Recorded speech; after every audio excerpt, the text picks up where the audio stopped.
नमस्कार दोस्तों, स्वागत है आप सभी का स्टोरी वोकल की उस अनोखी दुनिया में जहां हर कहानी के साथ खुलते हैं रहस्य के पर्दे, रोमांच की गहराइयां और भावनाओं की लहरें। अगर आप हमारे चैनल पर पहली बार आए हैं तो सब्सक्राइब जरूर करें और नोटिफिकेशन बेल दबाना न भूलें ताकि हमारी अगली दिल दहला देने वाली कहानी सबसे पहले आप तक पहुंचे। यहां आपको मिलेंगी थ्रिलर से भरपूर कहानियां, चौंका देने वाली साए, फैंटेसी की झलकियां और वो प्रेम कहानियां जो दिल को छू जाएं और दिमाग को सोचने पर मजबूर कर देगी। दोस्तों, मैंने कहानी के नाम को बदल दिया है। अब से ये कहानी त्रिकाल योद्धा ध्रुवांश के नाम से अपलोड होगी। अगर आपको भी पता है कि ऐसा क्यों किया गया है तो आप कहानी की अपडेट वाला वीडियो जरूर देख ले, आपको सब समझ आ जाएगा। और है आज से वनीता नाम को बदलकर कियाना के दिया है। और एक छोटी सी गुजारिश, हमारे टेलीग्राम चैनल को भी जरूर ज्वाइन करें जहां मिलेंगी आपको कहानियों से जुड़ी सभी अपडेट्स सबसे पहले। लिंक डिस्क्रिप्शन में दिया गया है। तो चलिए दोस्तों, अब बिना देर किए शुरू करते हैं आज की कहानी का सफर स्टोरी वोकल के साथ, जहां हर कहानी एक जादू है। लोमान अपनी खूबसूरत आंखों से आकृति की ओर थोड़ी ठंडी निगाह डालते हुए कियाना ने ठंडी आवाज में कहा, लगता है तुम आज के मामले में टांग अड़ाना चाहते हो। अपनी नजरें घुमाते हुए लोमान ने कियाना की ओर एक हल्की सी मुस्कान भेजी, फिर जवाब दिया, कियाना, ध्रुवांश इस मामले में कुछ ज्यादा ही आगे निकल गया है, इसलिए तुम मुझे दोष नहीं दे सकती। मैं तुम्हें नहीं जानती, इसलिए बेहतर है कि तुम मुझे ऐसे न बुलाओ। अगर नहीं तो मुझे अभद्रता के लिए दोष मत देना, कियाना ने उदासीन स्वर में कहा और उसकी खूबसूरत आंखें थोड़ी झुक गईं। वैसे भी हमने पहले भी सहयोग किया है, लोमान ने भौहें सिकोड़ते हुए जवाब दिया। ध्रुवांश की ओर देखते हुए उसके चेहरे पर एक अस्पष्ट छाया चमक उठी। फिर उसने कहा, इसके अलावा मेरे लिए यह बहुत दुर्लभ है कि मैं तुम्हें किसी के इतने करीब चलते हुए देखूं। ध्रुवांश की आंखों में चमक आ गई। कियाना की ओर देखते हुए उसने बेबस हंसते हुए कहा, आखिरकार मुझे समझ आ गया कि खतरनाक लड़की क्या होती है। जाहिर है लोमान कियाना को पहले से जानता था। इसके अलावा उसकी आवाज के लहजे से कोई भी यह नहीं देख सकता था कि कियाना के प्रति उसकी क्या दिलचस्पी थी। शायद ध्रुवांश से निपटने के लिए अबरार के अनुरोध को स्वीकार करने का एक बड़ा कारण उसकी ईर्ष्या और जलन हो सकती है। आखिरकार उसे कियाना के स्वभाव के बारे में कुछ समझ थी। वह जानता था कि कियाना का पुरुषों के साथ कोई करीबी संपर्क नहीं होगा। पिछली बार भी जब उन्हें सहयोग करने की जरूरत थी तब भी उसने सिर्फ अपना काम किया था और अपना लक्ष्य पूरा होने के तुरंत बाद चली गई थी। लोमान को धातु पर वार करने का कोई मौका नहीं दिया था। इसलिए यह पहली बार था जब लोमान ने कियाना को इतने लंबे समय तक एक पुरुष के साथ सहयोग करते देखा था, और यहां तक कि उसके लिए अबरार जैसे कांटेदार चरित्र के खिलाफ जाने में भी संकोच नहीं किया। ध्रुवांश, अगर तुमने और बकवास करने की हिम्मत की तो क्या तुम्हें यकीन है कि मैं तुमको कुचलकर नहीं मार डालूंगी? कियाना की पतली भौहें तुरंत थोड़ी सी सीधी हो गईं। ध्रुवांश को घूरते हुए उसने अपने दांत भींचे और गुर्राहट के साथ कहा। यह सुनकर ध्रुवांश तुरंत हंस पड़ा। लोमान के शामिल होने से यह हमारे लिए अच्छी खबर नहीं है, अमायरा ने नरम आवाज में कहा, और उसने ध्रुवांश की ओर देखा। जिन लोगों को उन्होंने पहले हराया था, जैसे लादान और टोनी, वे इस लोमान के मुकाबले में नहीं थे। बाद वाला उनके जैसा ही था। 5 महान चेतना अकादमियों में से एक से आया था और पवन आत्मा कबीले से एक प्रतिभाशाली व्यक्ति भी था। वह बेहद मजबूत था, चाहे उसकी प्रतिभा हो या उसकी पृष्ठभूमि। अगर वह अबरार की मदद करना चाहता तो इससे ध्रुवांश और उसके समूह पर काफी दबाव बनता। यह सुनकर ध्रुवांश ने अपना सिर हिलाया और कहा, इसके अलावा मुझे डर है कि अबरार के पास अभी भी हमारे लिए और भी बहुत कुछ है। अबरार कुछ ही दूरी पर हवा में खड़ा था। उसकी आंखों में अभी भी एक शांत और स्थिर नजर थी जब वह ध्रुवांश की ओर देख रहा था। उसके चेहरे पर किसी भी तरह के हैरानी की लहर के बिना उसने एक बार फिर अपना हाथ उठाया और फिर धीरे से नीचे की ओर हाथ हिलाया। भाई जफर, कृपया अपना परिचय दें। जैसे ही अबरार की उदासीन आवाज गूंजी, कई लोगों के चेहरे पर ठंडक छा गई। जफर? क्या यह 9 कड़ाही चेतना अकादमी का जफर हो सकता है जो वर्तमान में अंक रैंकिंग में 6ठे स्थान पर है? खांसी, ऐसा लगता है कि यह महान चेतना अकादमी टूर्नामेंट के फाइनल मैच से पहले का सबसे शानदार मुकाबला माना जा सकता है, इसलिए अगर मैं यहां अनुपस्थित रहूं तो यह बेहद अफसोस की बात होगी। अबरार की आवाज गूंजी। तभी एक हंसी की आवाज गूंज उठी। सभी की निगाहें एक तरफ मुड़ गईं। अचानक इंसानों का समुद्र अलग हो गया और फिर कई आकृतियां धीरे धीरे अंदर से बाहर निकल आईं।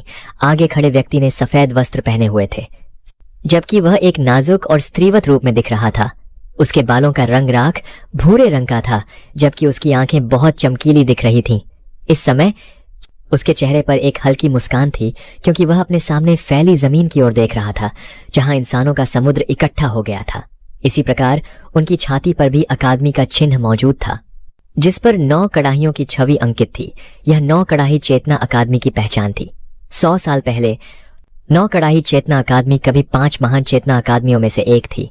उसके बाद ताकत में गिरावट में आने के कारण इसने 5 महान चेतना अकादमियों में से एक होने का खिताब खो दिया। फिर भी 9 कड़ाही चेतना अकादमी के पास अभी भी इस तरह की अद्भुत शक्ति थी। उन्होंने जिस समूह को महान चेतना अकादमी टूर्नामेंट में भाग लेने के लिए भेजा था और अंक रैंकिंग में 6ठे स्थान पर था, वह उनकी ताकत को साबित करने के लिए काफी था। यह आश्चर्य की बात नहीं है कि जफर की उपस्थिति ने शोरगुल की लहरें पैदा कर दी थीं और कई लोगों के चेहरे पर आश्चर्य और हैरानी साफ झलक रही थी। जिन लोगों को अबरार ने अपने गठबंधन में शामिल किया था, वे सभी शीर्ष स्तर के योद्धा थे, जिनके पास अंतिम मैच के लिए मौजूद 8 जगहों के लिए मुकाबला करने की योग्यता थी। ऐसा लग रहा था कि अबरार वाकई पूरी तैयारी के साथ आया था। वह सच में ध्रुवांश और उसके समूह को पूरी तरह से नष्ट करना चाहता था। आसमान को काला करने वाली निगाहें ध्रुवांश पर केंद्रित थीं। उनकी आंखों में अस्पष्ट भाव थे। इस समय वास्तव में किसी को नहीं पता था कि क्या ध्रुवांश अबरार की तैयार की गई ऐसी लाइन अब को देखकर पीछे हटेगा या नहीं। ध्रुवांश, क्या तुम इस शो से संतुष्ट हो जो मैंने तुम्हारे लिए तैयार किया है? अबरार ने हल्की मुस्कान के साथ ध्रुवांश की ओर देखते हुए कहा। अगर तुम संतुष्ट नहीं हो तो। जैसे ही उसकी आवाज गूंजी, उसने अपनी पतली हथेलियां फैलाईं और हल्की सी ताली बजाई। यह सब देखकर आस पास की भीड़ की पलकें झपकने लगीं और दिलों में स्तब्धता छा गई। क्या ऐसा हो सकता है कि यह सब अभी खत्म नहीं हुआ है? वूश! जैसे ही अबरार की ताली बजी, दूर आसमान से अचानक एक खूनी लाल रंग की छाया उभरी। खूनी की नदी के समान खूनी लाल की दिखाई देने वाली यह छाया क्षितिज को पार करते हुए असंख्य योद्धाओं की चौकस निगाहों से आबाद क्षेत्र की ओर तेजी से बढ़ी। खून की नदी को देखकर ध्रुवांश की आंखें तुरंत थोड़ी सिकुड़ गईं, जबकि उसके पास खड़ी अमायरा की खूबसूरत आंखों से ठंडी मंशा बह निकली। जैसे ही खून की नदी बह गई, अंदर से कई आकृतियां एक झटके में प्रकट हुईं। उन आकृतियों ने खून से लाल वस्त्र पहने हुए थे। उनके बीच एक जाना पहचाना चेहरा था। यह वही व्यक्ति था जो ध्रुवांश द्वारा घायल होने के बाद दिव्य लकड़ी महल से भाग निकला था, तरकश। इस समय तरकश ध्रुवांश की ओर एक काली और भयावह नजर से देख रहा था। फिर भी वह स्पष्ट रूप से वहां मुख्य पात्र नहीं था, क्योंकि खूनी लाल बालों वाला एक युवक उसके ठीक सामने खड़ा था। इस युवक ने भी खून से लाल रंग का लबादा पहना हुआ था। अपनी लाल दुष्ट आंखों को घुमाते हुए उसने आखिरकार अमायरा के शरीर पर अपनी नजर टिकाई और फिर एक फीकी मुस्कान के साथ कहा, वाकई बहुत समय हो गया है। अमायरा अपनी देवांश तलवार को कसकर पकड़े हुए, अमायरा की स्पष्ट और सुंदर आंखें ठंडी मंशा से भरी हुई थीं। जैसे ही उसके लाल होंठ थोड़े खुले, अंदर से एक धीमी मगर ठंडी आवाज गूंजी, इमाद, मैंने कभी नहीं सोचा था कि तुम। खूनी देव दल का तीसरा राजकुमार यहां आएगा। देवांश दल की भावी महारानी के लिए हमारे खूनी देव दल के किसी भी सदस्य का यहां आना कोई बड़ी बात नहीं होगी। इमाद नाम के युवक ने उत्तर दिया। इमाद ने मुस्कुराते हुए कहा। पूरे क्षेत्र में कई लोगों की निगाहें आश्चर्य और संदेह के बीच झूल रही थीं जब वे इस इमाद की ओर देख रहे थे। इमाद, हालांकि यह नाम अभी तक शीर्ष 16 में नहीं आया था, लेकिन कोई भी उसके द्वारा लाए गए दबाव को महसूस करने में सक्षम होगा, जो लोमान या जफर की तुलना में थोड़ा भी कमजोर नहीं था। ये तीनों ही आकृतियां ताकतवर योद्धा थे। ध्रुवांश से निपटने के लिए अबरार ने वास्तव में अपनी योजना को पूरा किया था। जिन लोगों को उसने बुलाया था, वे सभी फाइनल मैच 8 स्थानों के लिए मुकाबला करने की योग्यता रखते थे। वे महान चेतना अकादमी टूर्नामेंट के शिखर पर खड़े व्यक्ति थे। ध्रुवांश, अबरार के सुंदर चेहरे पर एक बार फिर गर्मजोशी और सौम्य मुस्कान उभर आई, चारों ओर से घिरे। ध्रुवांश और उसके समूह की ओर देखते हुए उसने धीमे स्वर में कहा, क्या तुम मेरी तैयारियों से संतुष्ट हो? आसमान को धुंधला करती निगाहें ध्रुवांश की ओर चली गईं। ऐसे भयावह लाइन अप का सामना करते हुए ध्रुवांश, अमायरा और क्याना जैसे दुर्जय लोगों को भी अत्यधिक दबाव महसूस होना चाहिए। अबरार ने जो कार्ड निकाले थे वे सभी बहुत शक्तिशाली थे। इस स्थिति का सामना करने पर ध्रुवांश क्या करेगा? अनगिनत चौकन्ने निगाहों के बीच ध्रुवांश ने धीरे से अपना सिर उठाया। इस समय उसके सुंदर चेहरे पर आश्चर्य या डर के भाव नहीं थे। इसके विपरीत उसके चेहरे पर एक हल्की सी मुस्कान उभरी थी। उसके बाद उसकी मधुर आवाज गूंजी, क्या तुम्हारा काम हो चुका है? गहरी न लगने के बावजूद जब यह आवाज लोगों के कानों में पड़ी तो उनके दिलों में जोरदार कंपन पैदा हो गया। जैसे ही ध्रुवांश की आवाज धीमी सी गूंजी, पूरे क्षेत्र में मूल रूप से मौजूद शोर एक बार फिर शांत हो गया और कई लोग ध्रुवांश को सदमे और आश्चर्य से देखने लगे। ऐसा इसलिए क्योंकि वे उसके चेहरे पर किसी भी तरह का सदमा या डर नहीं देख पा रहे थे। इससे सभी लोग अचंभित रह गए। क्या ऐसा हो सकता है कि ध्रुवांश को अभी भी अपनी मौजूदा स्थिति के बारे में स्पष्ट जानकारी नहीं है? अबरार, लोमान, जफर, साथ ही इमाद जैसे खिलाड़ियों के लाइन अप का सामना करना पड़ रहा है। ध्रुवांश, अमायरा और क्याना के समूह भी उनके खिलाफ मुकाबला करने में सक्षम नहीं होने चाहिए, है ना? यहां मौजूद कोई भी व्यक्ति ध्रुवांश, अमायरा और क्याना की तिकड़ी की ताकत को कम नहीं आंकेगा, लेकिन यह बात पूरी तरह से उस लाइनअप के बारे में नहीं कही जा सकती है जिसका सामना तिकड़ी कर रही थी। अबरार ने जिन लोगों को आमंत्रित किया था वे सभी काफी ज्यादा ताकत वाले थे और यह कोई मजाक नहीं था। हालांकि ऐसी स्थिति में भी ध्रुवांश के चेहरे पर भावों में कोई बदलाव नहीं आया। इसका क्या मतलब है? क्या वह वास्तव में अपनी वर्तमान स्थिति के बारे में अनजान है या उसके पास कुछ ऐसा है जो उसे ऐसी स्थिति का सामना करने में इतना आत्मविश्वास देता है? यदि यह बाद वाला मामला था तो कुछ लोगों के लिए इस पर विश्वास करना कठिन होना स्वाभाविक था। इस बारे में कुछ सोचने के बाद कुछ लोगों की निगाहों में हल्की चमक आने लगी। अबरार जैसी राक्षसी प्रतिभा को अपने प्रति इतना भय और खौफ पैदा कराने में सक्षम होने से यह स्पष्ट था कि ध्रुवांश कोई मूर्ख इंसान नहीं था। चूंकि ध्रुवांश को मूर्खता के कारण कोई डर या भय नहीं था, इसलिए केवल एक ही व्याख्या है जो इस चित्र से मेल खाती है, वह यह है कि उसने भी इसी प्रकार की तैयारी की थी। इस विचार से कई लोगों के दिलों में हल्की सी कंपन हुई, जबकि उनकी निगाहों में एक अजीब सी छाया उभर आई जो उनकी आंखों के सामने खड़े अत्यंत शांत युवक पर केंद्रित थी। लोमान, जफर और इमाद जैसे दिग्गज लोगों ने भी अपनी प्रतिक्रिया में आंखें थोड़ी सी सिकोड़ लीं। उनकी आंखों में एक चमकीली चमक मौजूद थी क्योंकि उन्होंने अपनी निगाहें ध्रुवांश के शरीर पर टिका दी थीं। लगता है तुम्हें मेरी तैयारियों का बहुत पहले से इंतजार था? अबरार की आंखें भी उसी तरह सिकुड़ गई थीं। ध्रुवांश की ओर देखते हुए उसने हल्की मुस्कान के साथ कहा, इतने सालों से विरोधी होने के नाते मैं तुम्हारे इन तरीकों को कैसे नहीं समझ सकता। ध्रुवांश ने एक हल्की मुस्कान के साथ जवाब दिया और सीधे अबरार की ओर देखा। ओह! यह सुनकर अबरार की भौहें तन गईं। फिर उसने मुस्कुराते हुए कहा, चूंकि यह मामला है इसलिए मैं वास्तव में देखना चाहता हूं कि तुम किस तरह की तैयारी कर सकते हो। यह कोई चौंकाने वाली तैयारी नहीं है, बस इतना है कि इस महान चेतना अकादमी टूर्नामेंट में कई योद्धा मौजूद हैं। चूंकि तुम दिग्गज लोगों को बुलाने में सक्षम हो तो मैं इस संबंध में कुछ कैसे नहीं कर सकता। ध्रुवांश ने मुस्कुराते हुए उत्तर दिया। जैसे ही उसकी आवाज गूंजी, ध्रुवांश ने पीछे मुड़कर देखा। क्षितिज के पार अंतहीन रूप से फैले मानव सागर की ओर देखते हुए उसने स्पष्ट आवाज और मुस्कान के साथ कहा, कृपया अपने आप को दिखाओ, भाई वज्रकाय, भाई मिराजिल। ध्रुवांश की आवाज गूंजते ही पूरा इलाका शांत हो गया। फिर इंसानों के समुद्र के भीतर से एक असहाय सी आवाज धीरे धीरे गूंजी, ध्रुवांश, तुम्हारा यह सहयोग वाकई थोड़ा मसालेदार है। जैसे ही आवाज धीरे धीरे इंसानों के समुद्र से अलग हुई, आकृतियों का एक समूह धीरे धीरे बाहर आया। सबसे आगे की आकृति एक युवा थी जिसका रूप नाजुक और स्त्रीवत था। वह वीर बलिदानी चेतना अकादमी से प्रभावशाली वज्रकाय था। मस्तानी चुपचाप उसके पीछे खड़ी थी। उसकी खूबसूरत आंखें ध्रुवांश पर टिकी थीं जो उससे कुछ ही दूरी पर खड़ा था और वह बुदबुदा रही थी। वाकई क्या बात है चिंताजनक साथी। वज्रकाय के ठीक बगल में एक और युवक खड़ा था जो दिखने में बहुत ही साधारण था और किसी भी रूप में विनम्र नहीं लग रहा था। इस समय उसके चेहरे पर एक शांत मुस्कान थी। उसकी आस्तीन में से एक हाथ बाहर निकला हुआ था जो विशेष रूप से असामान्य लग रहा था क्योंकि उसमें से बहुत ही सफेद चमक निकल रही थी। इससे ऐसा लग रहा था जैसे वह रत्नों से बना हो, जिससे लोगों को ऐसा लग रहा था कि वे अपनी नजरें नहीं हटा पा रहे हैं। यह पंक रैंकिंग में वर्तमान में 3रा स्थान है। वीर बलिदानी चेतना अकादमी से वज्रकाय मिराजिल भी हैं जो वर्तमान में 8वें स्थान पर हैं। ऐसा लगता है कि वे बहुत लंबे समय से उस रैंकिंग पर हैं। हालांकि वे अभी तक ऊपर नहीं उठे हैं, लेकिन वे अभी भी 8वें स्थान से नीचे नहीं गिरे हैं। सही मायने में ध्रुवांश ने इसके लिए तैयारी कर ली थी। वज्रकाय और मिराजिल के सामने आने पर पूरे क्षेत्र में तुरंत ही शोरगुल की लहरें उठ खड़ी हुईं, जबकि काफी लोगों ने अपने दिलों में प्रशंसा की सांस ली। ऐसा लग रहा था कि यह पूरा मामला वाकई दिलचस्प हो गया था। दोनों पक्षों ने अपनी उल्लेखनीय क्षमताओं का प्रदर्शन किया और दिग्गजों को इकट्ठा किया। दोनों पक्षों की लाइन अब को पूरे महान प्रशंसित है। चेतना अकादमी टूर्नामेंट में सबसे मजबूत माना जा सकता है। जिन कुछ समूहों को बुलाया गया था, उनके फाइनल मैच के लिए मुकाबला करने की सबसे अधिक संभावना थी।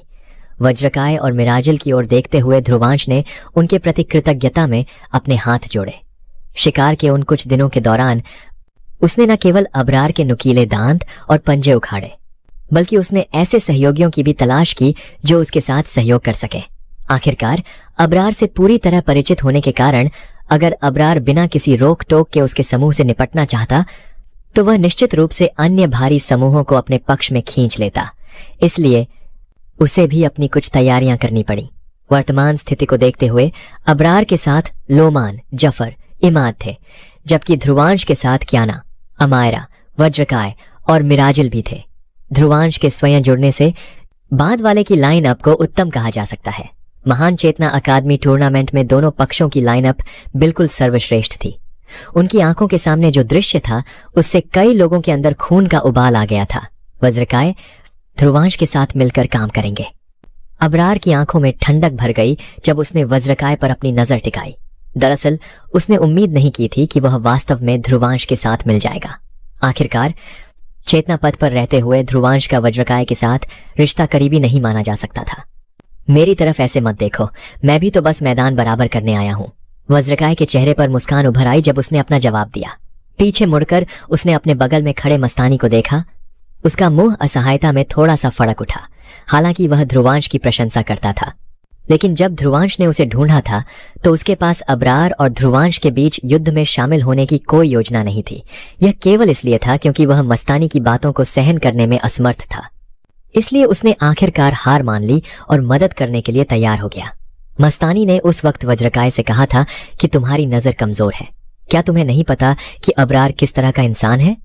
उस आदमी की महत्वाकांक्षाएं बहुत बड़ी हैं। अगर वह ध्रुवांश से निपटने में सफल हो जाता है तो हम उसकी भविष्य की योजनाओं से बच नहीं पाएंगे। चैंपियनशिप जीतने के लिए वह आदमी अपने रास्ते में आने वाले किसी भी व्यक्ति को बिना किसी दया के मिटा देगा। वज्रकाय के हाव भाव देखकर मस्तानी खुद को ठंडी सांस लेने से नहीं रोक सकी। क्या सचमुच यही एकमात्र कारण है? वज्रकाय ने चिढ़ाते हुए पूछा। मस्तानी ने गुर्राते हुए कहा, तुम और क्या सोच रहे हो? उसकी पतली भौहें थोड़ी सी खड़ी हो गईं, क्योंकि उसके गोरे रंग पर गुलाबी रंग की छाया चमक उठी। फिर भी उसने अपनी चमकदार और खूबसूरत आंखें खोलीं और वज्रकाय की ओर एक भयंकर चमक बिखेरी। उसकी गुर्राहट सुनकर वज्रकाय को सूखी खांसी आ गई। वह अपनी इस चालाक और अनियंत्रित छोटी बहन के सामने पूरी तरह से असहाय था। इसलिए उसके पास एकमात्र विकल्प अबरार की ओर मुड़ना था और फिर मुस्कुराकर कहना था, अबरार, तुमने वाकई मामले को बिगाड़ दिया है।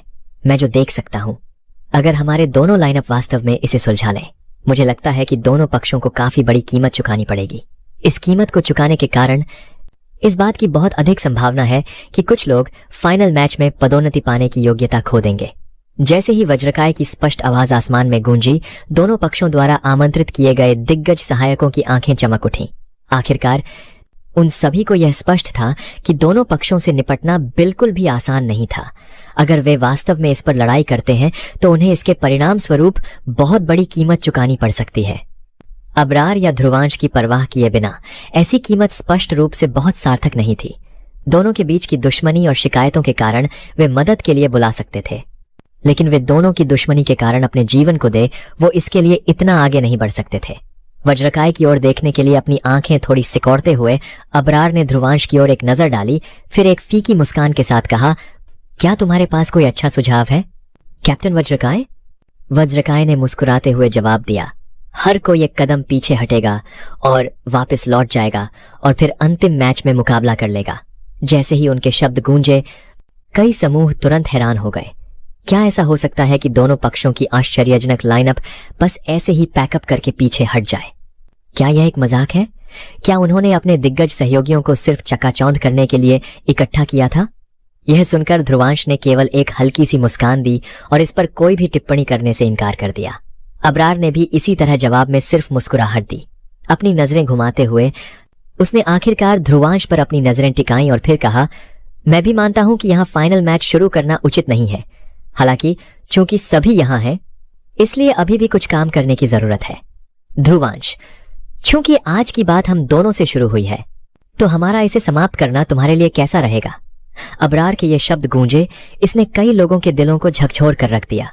दोनों के बीच अपेक्षाकृत समान लाइन अप के साथ समूह लड़ाई छिड़ने की संभावना नहीं थी। इसके अलावा अबरार द्वारा एक साथ लाया गया लाइन अब पहले से ही ध्रुवांश को ज्यादा खतरा पैदा करने में असमर्थ था। चूंकि यह मामला था, इसलिए वह केवल एक ही काम कर सकता था कि अपने सहायकों को दूर फेंक दे और खुद मंच की शोभा बढ़ाए। अबरार को अभी भी ऐसा दृश्य बनाने की जरूरत थी। ध्रुवांश में उसके डर और खौफ का ज्यादातर कारण अमायरा और क्याना ही थे। हालांकि ऐसा लगता है कि मौजूदा हालात में वह डर और खौफ दबा हुआ था। आखिरकार अगर अमायरा और क्याना अभी भी ध्रुवांश को इस समय कार्रवाई करने में मदद करना चाहती थीं, तो अबरार द्वारा आमंत्रित किए गए कुछ दिग्गज सहायक कार्रवाई किए बिना चुपचाप खड़े नहीं रह सकते थे।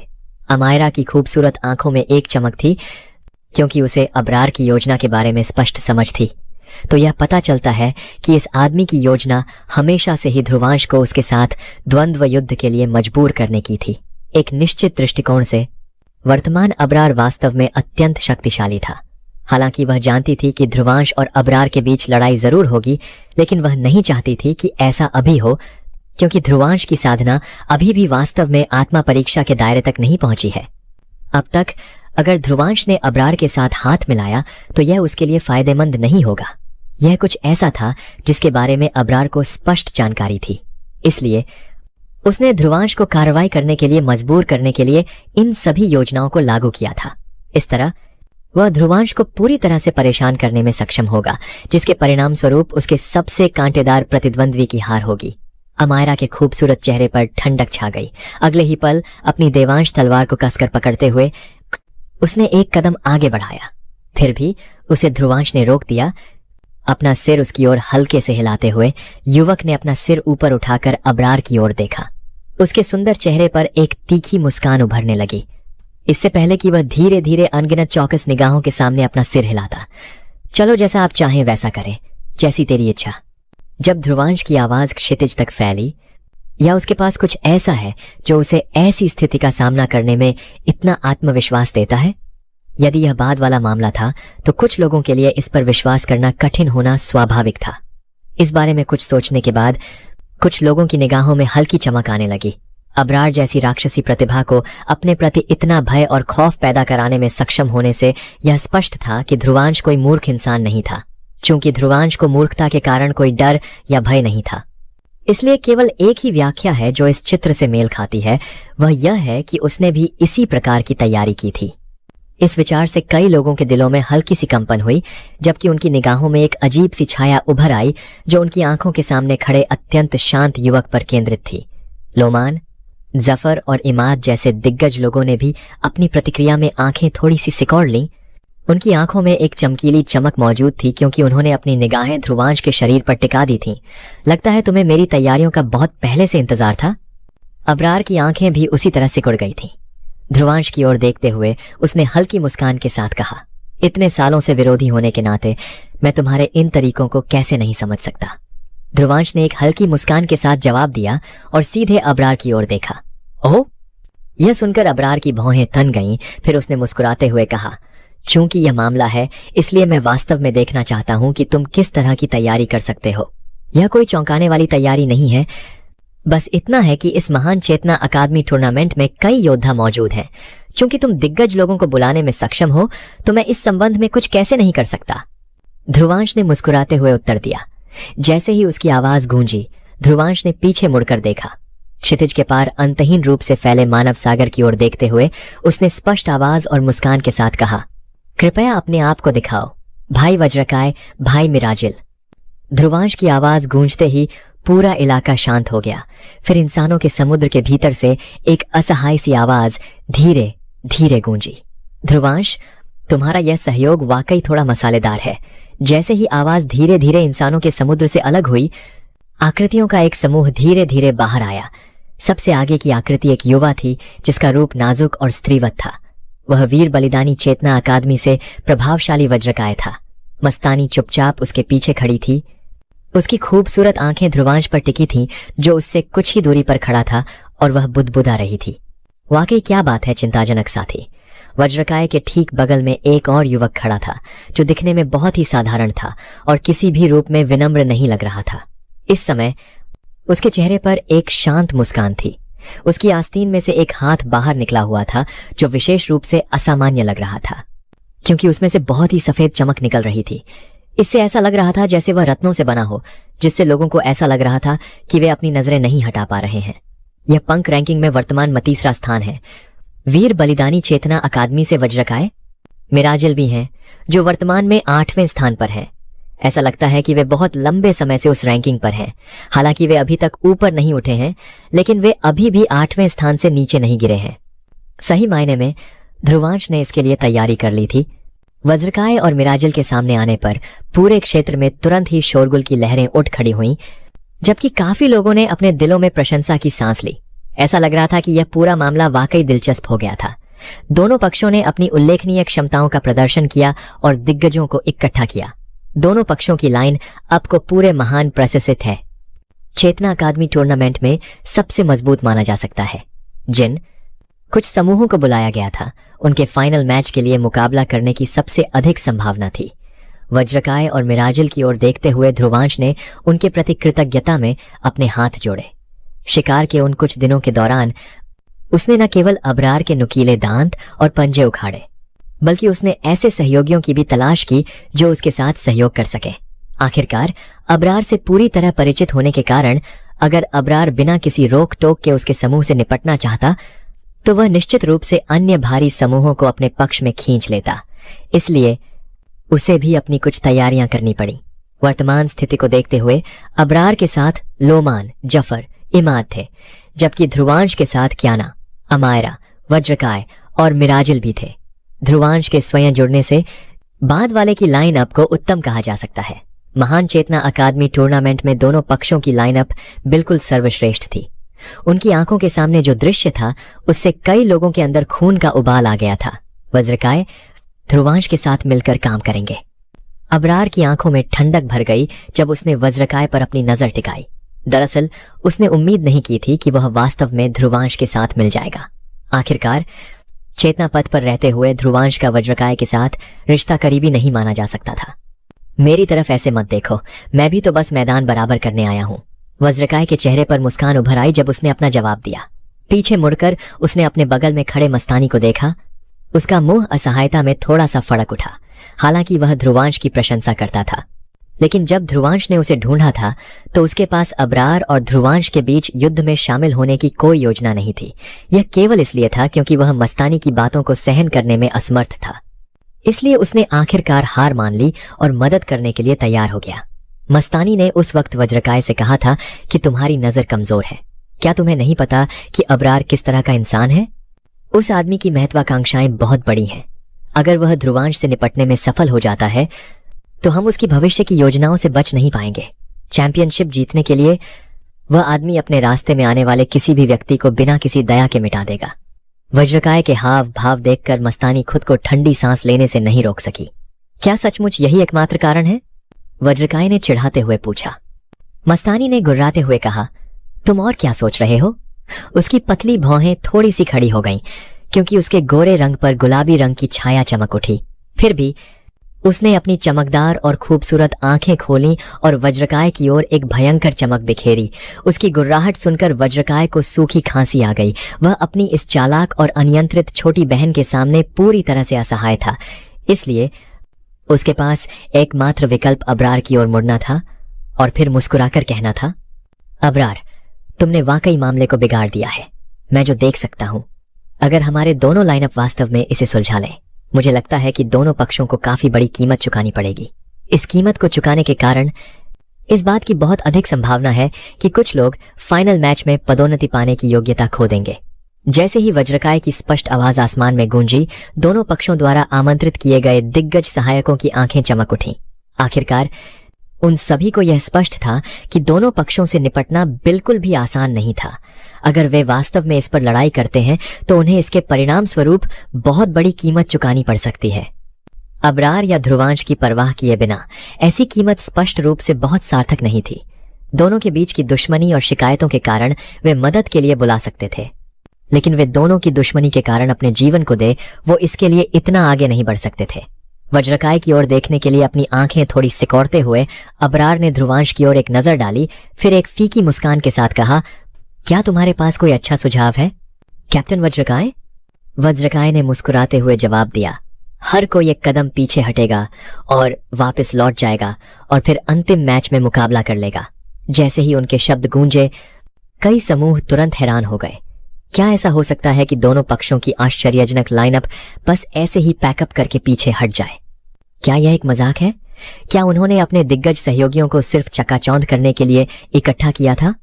यह सुनकर ध्रुवांश ने केवल एक हल्की सी मुस्कान दी और इस पर कोई भी टिप्पणी करने से इनकार कर दिया।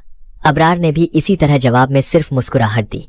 अपनी नजरें घुमाते हुए उसने आखिरकार ध्रुवांश पर अपनी नजरें टिकाईं और फिर कहा, मैं भी मानता हूं कि यहां फाइनल मैच शुरू करना उचित नहीं है। हालांकि चूंकि सभी यहां हैं, इसलिए अभी भी कुछ काम करने की जरूरत है। ध्रुवांश, चूंकि आज की बात हम दोनों से शुरू हुई है, तो हमारा इसे समाप्त करना तुम्हारे लिए कैसा रहेगा? अबरार के ये शब्द गूंजे, इसने कई लोगों के दिलों को झकझोर कर रख दिया। दोनों के बीच अपेक्षाकृत समान लाइन अप के साथ समूह लड़ाई छेड़ने की संभावना नहीं थी। इसके अलावा अबरार द्वारा एक साथ लाया गया लाइन अब पहले से ही ध्रुवांश को ज्यादा खतरा पैदा करने में असमर्थ था। चूंकि यह मामला था, इसलिए वह केवल एक ही काम कर सकता था कि अपने सहायकों को दूर फेंक दे और खुद मंच की शोभा बढ़ाए। अबरार को अभी भी ऐसा दृश्य बनाने की जरूरत थी। ध्रुवांश में उसके डर और खौफ का ज्यादातर कारण अमायरा और क्याना ही थे। हालांकि ऐसा लगता है कि मौजूदा हालात में वह डर और खौफ दबा हुआ था। आखिरकार अगर अमायरा और क्याना अभी भी ध्रुवांश को इस समय कार्रवाई करने में मदद करना चाहती थीं, तो अबरार द्वारा आमंत्रित किए गए कुछ दिग्गज सहायक कार्रवाई किए बिना चुपचाप खड़े नहीं रह सकते थे। अमायरा की खूबसूरत आंखों में एक चमक थी, क्योंकि उसे अबरार की योजना के बारे में स्पष्ट समझ थी। तो यह पता चलता है कि इस आदमी की योजना हमेशा से ही ध्रुवांश को उसके साथ द्वंद्व युद्ध के लिए मजबूर करने की थी। एक निश्चित दृष्टिकोण से वर्तमान अबरार वास्तव में अत्यंत शक्तिशाली था। हालांकि वह जानती थी कि ध्रुवांश और अबरार के बीच लड़ाई जरूर होगी, लेकिन वह नहीं चाहती थी कि ऐसा अभी हो, क्योंकि ध्रुवांश की साधना अभी भी वास्तव में आत्मा परीक्षा के दायरे तक नहीं पहुंची है। अब तक अगर ध्रुवांश ने अबरार के साथ हाथ मिलाया तो यह उसके लिए फायदेमंद नहीं होगा। यह कुछ ऐसा था जिसके बारे में अबरार को स्पष्ट जानकारी थी। इसलिए उसने ध्रुवांश को कार्रवाई करने के लिए मजबूर करने के लिए इन सभी योजनाओं को लागू किया था। इस तरह वह ध्रुवांश को पूरी तरह से परेशान करने में सक्षम होगा, जिसके परिणाम स्वरूप उसके सबसे कांटेदार प्रतिद्वंद्वी की हार होगी। अमायरा के खूबसूरत चेहरे पर ठंडक छा गई। अगले ही पल अपनी देवांश तलवार को कसकर पकड़ते हुए उसने एक कदम आगे बढ़ाया। फिर भी उसे ध्रुवांश ने रोक दिया। अपना सिर उसकी ओर हल्के से हिलाते हुए युवक ने अपना सिर ऊपर उठाकर अबरार की ओर देखा। उसके सुंदर चेहरे पर एक तीखी मुस्कान उभरने लगी। इससे पहले कि वह धीरे धीरे अनगिनत चौकस निगाहों के सामने अपना सिर हिलाता। चलो, जैसा आप चाहें वैसा करें, जैसी तेरी इच्छा। जब ध्रुवांश की आवाज क्षितिज तक फैली तो सभी प्रकार के योद्धाओं ने अचानक अपनी आंखें सिकोड़ लीं और उस रहस्यमय और दुबले पतले युवक को देखने लगे। ध्रुवांश द्वारा चुनौती को स्वीकार करना उनकी अपेक्षाओं से परे था। हालांकि वर्तमान स्थिति से कोई भी देख सकता था कि अबरार ध्रुवांश को अकेले ही उससे लड़ने के लिए मजबूर कर रहा था। चेतना शक्ति परीक्षा में ध्रुवांश की साधना के साथ वह कमजोर पक्ष में था। शायद ध्रुवांश के पास उस कमजोरी की भरपाई करने का कोई साधन था। हालांकि उसका इस्तेमाल केवल साधारण योद्धाओं पर ही किया जा सकता था। राक्षसी अबरार का सामना करते हुए वह समझ जाएगा कि उनके बीच की खाई को पाटना कितना कठिन था। किसने यह कहने का साहस किया कि अबरार के पास भी अपने साधन नहीं थे? ध्रुवांश, जौहर और बाकियों ने चिंता से ध्रुवांश की ओर देखा। श्रीनु और लिकांश ने भी भौहें सिकोड़कर एक दूसरे को देखा। स्पष्ट रूप से वे ध्रुवांश की अबरार से लड़ाई के पक्ष में नहीं थे। इससे पहले जब उनका सामना अबरार से हुआ तो वे अच्छी तरह समझ गए थे कि उस युवक में कितनी भयानक ताकत है। क्याना ने ध्रुवांश पर एक नजर डाली। उसके गुलाबी होंठ कांप रहे थे। हालांकि उसके चेहरे पर भारीपन था और वह बिना कुछ कहे चुप रही। वह जानती थी कि मौजूदा अबरार की तुलना ध्रुवांश के अब तक के सभी विरोधियों से नहीं की जा सकती। वह मूर्ख है। मस्तानी अपने मोती जैसे सफेद दांत पीसने से खुद को नहीं रोक सकी और उसने जोर से अपने पैर पटकने शुरू कर दिए। अगर वह मूर्ख है तो सामान्य लोगों की संख्या गिनी जा सकती है। वज्रकाय ने हंसते हुए अपना सिर मिराजिल की ओर घुमाया, जो एक शांत मुस्कान के साथ उसके बगल में खड़ा था। मुस्कुराते हुए उसने पूछा, भाई मिराजिल का इस पर क्या विचार है? मिराजिल अपराजित महान चेतना अकादमी से था। हालांकि अपराजित महान चेतना अकादमी का नाम बहुत भव्य था, लेकिन चेतना अकादमी की प्रतिष्ठा बहुत कम थी। उस चेतना अकादमी की ताकत मुश्किल से महान चेतना अकादमी प्रतियोगिता को पूरा कर रही थी, लेकिन कोई भी कल्पना नहीं कर सकता था कि उस विशेष चेतना अकादमी का यह युवा अपनी टीम को अंक रैंकिंग में रैंक 8 तक ले जा सकता है। यह उपलब्धि हासिल करना आसान काम नहीं था, क्योंकि यह फाइनल में भाग लेने के लिए योग्यता थी। इसलिए कई टीमों ने उसकी टीम को लक्ष्य बनाया था, लेकिन कोई भी अपने उद्देश्य में सफल नहीं हो सका। परिणाम से यह स्पष्ट हो गया कि एक छोटी चेतना अकादमी की यह टीम इस टूर्नामेंट में सबसे बड़ा काला घोड़ा साबित हुई है। वज्रकाय के शब्दों को सुनकर मिराजिल के चेहरे पर लटकी शांत मुस्कान थोड़ी जम गई जब उसने जवाब दिया, अबरार बहुत दुर्जय है। बोलते समय उसने अपने शब्दों को जारी रखने से पहले एक विराम लिया। हालांकि ध्रुवांश से निपटना बहुत कठिन है। इस तथ्य के बावजूद कि उसके पास केवल चेतना शक्ति परीक्षा की साधना है, मैं महसूस कर सकता था कि उससे आने वाला खतरा अबरार की तुलना में कोई कमजोर नहीं है। बाकी ध्रुवांश के प्रदर्शन पर निर्भर करेगा। उसका मूल्यांकन सुनकर वज्रकाय मुस्कुराया और हल्के से अपना सिर हिलाया। उसने अपना ध्यान उस क्षेत्र पर केंद्रित किया और बुदबुदाया, यह बहुत दिलचस्प होगा। सभी प्रकार की असंख्य निगाहों के बीच ध्रुवांश धीरे धीरे आगे बढ़ता गया। अबरार मुस्कुराते हुए अपनी दोनों आंखें सिकोड़कर ध्रुवांश की ओर देख रहा था। उसकी निगाहें टिमटिमा रही थीं। तुम वास्तव में असाधारण हो। तुमने चेतना शक्ति परीक्षा की अपनी साधना को यहां तक पहुंचाया है। ध्रुवांश भी अबरार को घूर रहा था। हालांकि उसने एक शब्द भी नहीं बोला और अपने पैरों की धमक के साथ क्षितिज में उड़ गया, आकाश में खड़ा हो गया। अपनी मुट्ठी को भींचते हुए उसके शरीर से काले रंग की बिजली चमक उठी, साथ में गड़गड़ाहट की गर्जना भी। चल, मैं देखता हूं कि इतने सालों में तुझ में कितनी प्रगति हुई है। ध्रुवांश ने धीरे से अपनी हथेली आगे बढ़ाते हुए कहा। अबरार बिना किसी गर्मजोशी के मुस्कुराया।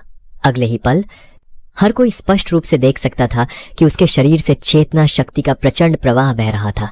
गड़गड़ाहट, गड़गड़ाहट। राजसी और शक्तिशाली चेतना शक्ति समुद्र की तरह बह गई। साथ में गड़गड़ाहट की आवाजें भी आईं। चेतना शक्ति का दबाव भी फैल गया और इसने क्षितिज को अपनी चपेट में ले लिया। चेतना शक्ति के दबाव से सभी के चेहरे थोड़े बदल गए, क्योंकि उनके शरीर भारी लगने लगे।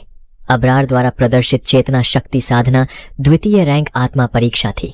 हालांकि उसके पास स्पष्ट रूप से तृतीय रैंक आत्मा परीक्षा को तोड़ने का प्रयास करने की योग्यता थी। इस प्रकार साधारण द्वितीय रैंक आत्मा परीक्षा योद्धा उसके विरोधी नहीं थे। कितनी शक्तिशाली चेतना शक्ति है, कोई व्यक्ति खुद को धीमी आवाज में बड़बड़ाने से रोक नहीं पाया। वर्तमान महान चेतना अकादमी टूर्नामेंट में द्वितीय रैंक आत्मा परीक्षा वाले योद्धा शीर्ष स्तर पर थे। हालांकि उनके सामने खड़ा वर्तमान अबरार पहले ही उस स्तर को पार कर चुका था और बहुत जल्द ही तृतीय रैंक आत्मा परीक्षा के संपर्क में आ जाएगा। जिस पल उसने तृतीय रैंक आत्मा परीक्षा में सफलता प्राप्त की, वह अंतिम कदम जिसके लिए अनगिनत लोग तरस रहे थे, उसके ठीक सामने होगा परमार्थ रैंक। ध्रुवांश ने अबरार को देखा, जिसके चारों ओर शक्तिशाली चेतना शक्ति प्रवाहित हो रही थी।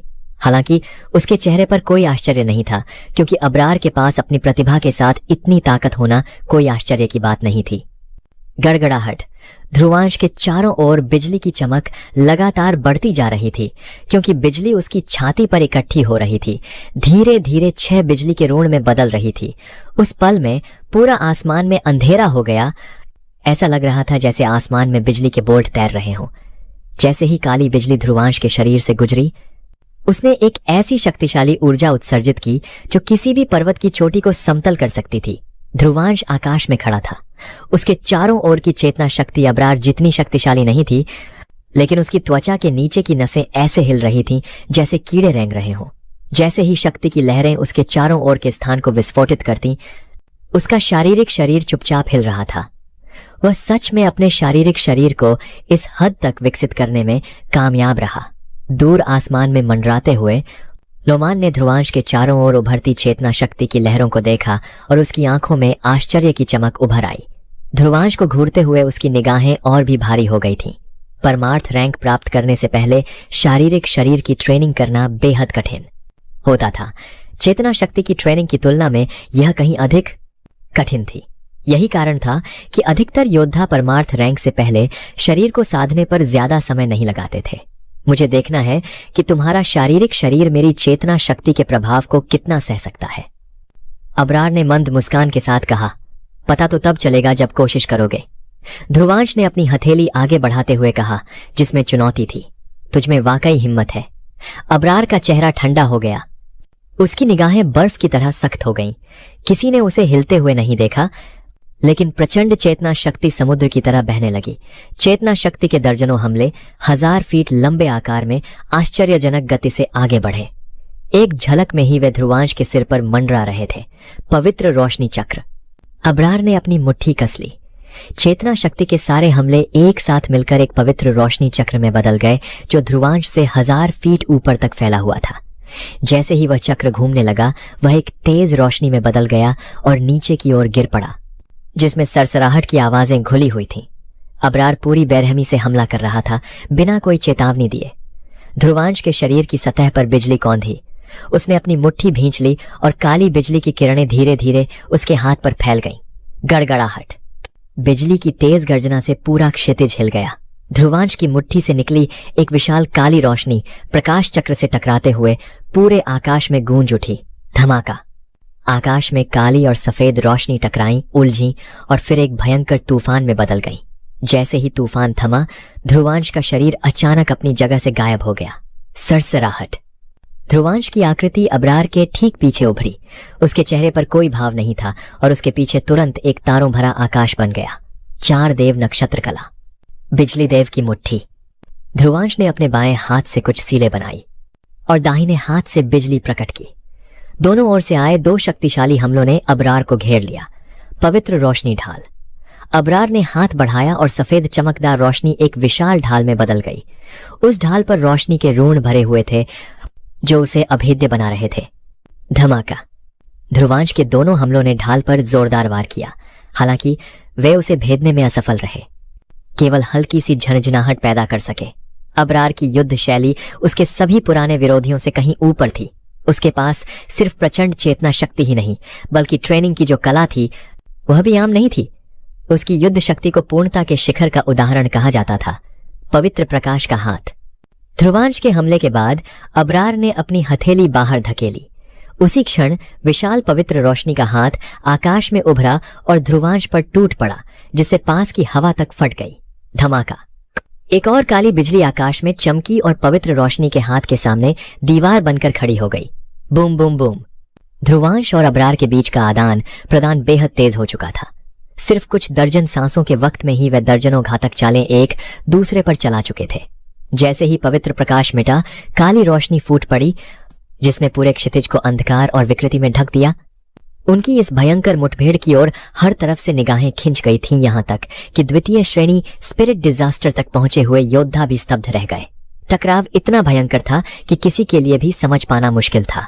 इस भिड़ंत में ध्रुवांश को ज्यादा चोटें आई थीं, लेकिन उसके ताकतवर शारीरिक शरीर ने उसे टूटने नहीं दिया। इसलिए लड़ाई अब तक बराबरी की बनी हुई थी। अगर ये दोनों इसी तरह लड़ते रहे तो कोई नतीजा नहीं निकलेगा। वज्रकाय ने दूर से झगड़ा देखते हुए कहा। मिराजिल ने हल्के से सिर हिलाया।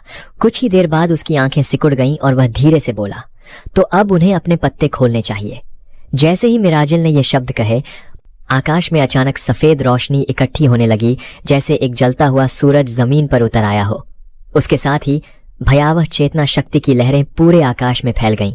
बज्जा चमकती सफेद किरणें जो जलते हुए सूरज सी लग रही थीं, पूरे क्षितिज में फैल गईं। इस अजीब दृश्य ने हर किसी का ध्यान अपनी ओर खींच लिया। धमाका। ध्रुवांश की आंखों में गहरा संकल्प था। उसने अपनी मुट्ठी बंद की और उसे आगे फेंक दिया। एक पल में बिजली, जो एक क्रोधित ड्रैगन की तरह थी, असीम चेतना शक्ति के साथ अबरार की ओर बढ़ी, जो अब अंतहीन चमक से चमक रहा था। अबरार आकाश में उस रोशनी के केंद्र में खड़ा था। उसके आसपास चेतना शक्ति की बाढ़ बह रही थी। उसके लंबे काले बाल लहरा रहे थे और उसकी निगाहों में एक बर्फीली ठंडक थी। उसने सिर उठाया और ध्रुवांश की तरफ से आती काली बिजली को घूरा। उसके चेहरे पर एक व्यंग्य भरी मुस्कान थी और फिर वह आगे बढ़ा। सरसराहट। उसने लापरवाही से अपनी हथेली बिजली की तरफ बढ़ाई और उसी पल उसका शरीर बिजली के ठीक सामने आ गया। टकराना। सफेद चेतना शक्ति एक चमकते प्रकाश की तरह फूटी। जहां जहां वह गई, उसने अपने रास्ते की सारी उग्र काली बिजली को जला डाला। ध्रुवांश, क्या तू वाकई सोचता है कि मेरी ताकत सिर्फ द्वितीय रैंक आत्मा परीक्षा तक ही सीमित है? एक ही हथेली से बिजली को मिटाते हुए अबरार के वस्त्र और बाल लहरा रहे थे। वह ऊपर से नीचे ध्रुवांश को देखता रहा और उसके चेहरे पर एक गहरी मुस्कान फैल गई। अबरार की यह बात सुनकर वहां खड़े अनगिनत योद्धाओं का दिल कांप उठा। वे समझ गए कि अबरार के शब्दों का मतलब यही था। वह तृतीय रैंक आत्मा परीक्षा की दहलीज पार कर चुका था। अमायरा, क्याना और बाकी सभी की निगाहें एकदम सिकुड़ गईं। इस पल उनके चेहरे गंभीर हो गए थे। अबरार ने अपनी असली ताकत अब तक छुपा रखी थी। क्षितिज पर अबरार हल्के से मुस्कुराया और अपने हाथ से थामने का इशारा किया। उसी पल चेतना शक्ति का भयावह दबाव कई गुना बढ़ गया। उसके चारों ओर असीम श्वेत चेतना शक्ति महासागर की तरह उमड़ रही थी, हिंसक और असहनीय। अब उसकी चेतना शक्ति पहले से कई गुना ज्यादा ताकतवर लग रही थी। मैंने कभी नहीं सोचा था कि अबरार तृतीय रैंक आत्मा परीक्षा तक पहुंच जाएगा। वह कितना गहरा और रहस्यमयी है। कोई हैरानी नहीं कि वो नंबर 1 पर है। ध्रुवांश के लिए यह अच्छा संकेत नहीं है। चारों तरफ से आहें उठने लगीं। इस ताकत ने पल भर में दोनों के बीच का संतुलन तोड़ दिया। अगर अबरार सच में तृतीय रैंक आत्मा परीक्षा तक पहुंच गया था तो ध्रुवांश के लिए उससे लोहा लेना लगभग नामुमकिन था। अब तू मेरा विरोध कैसे करेगा? अबरार की नजर तेज थी जब वह ध्रुवांश को घूर रहा था। कुछ पल बाद उसकी सीलें बदल गईं और चेतना शक्ति की एक राजसी लहर रोशनी के साथ बहने लगी। ध्रुवांश के ऊपर एक विशाल प्रकाश सील उभर आई। जैसे ही वह प्रकाश सील नीचे गिरने लगी, उसमें से चकाचौंध रोशनी निकल रही थी। उस हमले ने हजारों फीट का दायरा लॉक कर लिया था, जिसमें ध्रुवांश कैद हो चुका था बिना भागने के किसी मौके के। इस बार अबरार का हमला पिछली बार से कई गुना ज्यादा ताकतवर था। अगर ध्रुवांश ने पहले जैसी विधि अपनाई तो वह बुरी तरह घायल हो जाएगा। अब ध्रुवांश की स्थिति निर्णायक मोड़ पर थी। उसने सिर उठाया। उसकी काली पुतलियों में अबरार की सील की रोशनी झलकने लगी थी। उस हमले के दबाव ने उसके चारों ओर की जगह को जकड़ लिया था। उसके शरीर की काली बिजली भी इस दबाव में कांप रही थी।